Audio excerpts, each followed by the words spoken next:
Welcome to qnawire. So for these problems, we're going to be focusing on Stokes Theorem, which is extremely useful for calculating double integrals because it allows us to look at it in terms of single integrals. So what we're going to have here, where C is the boundary of the surface oriented counterclockwise, we have the surface, which is a cube. So the common boundary, which is C, that is going to be the square in the plane z equals -1. So rather than computing a line integral through C, what we'll end up doing is compute the surface integral through the bottom surface of the cube. So what we're going to end up doing here is recognizing that the curl of f is the partial derivative of r with respect to y minus the partial derivative of q with respect to z. So what we're going to be doing is calculating the curl of f, which will end up giving us, we know that f is equal to the vector pqr. So if we use those values and take their partial derivatives, what we're going to end up getting as a result will be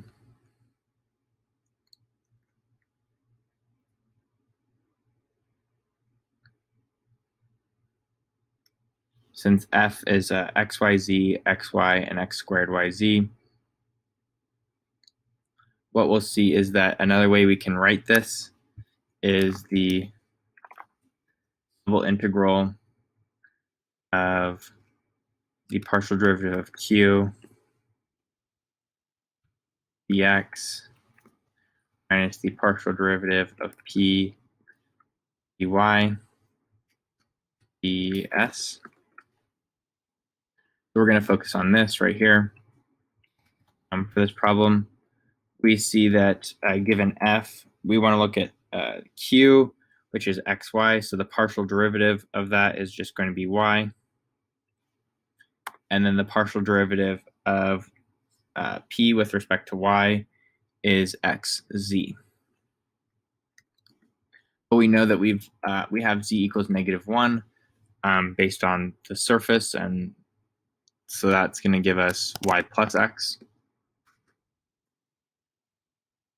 And then we note that ds is the square root of 1 plus the partial derivative of x squared plus the partial derivative of y squared. But since z equals -1, the partial derivatives of x and y are both 0. So what that tells us is that ds is just the square root of 1 dx dy, or just dx dy.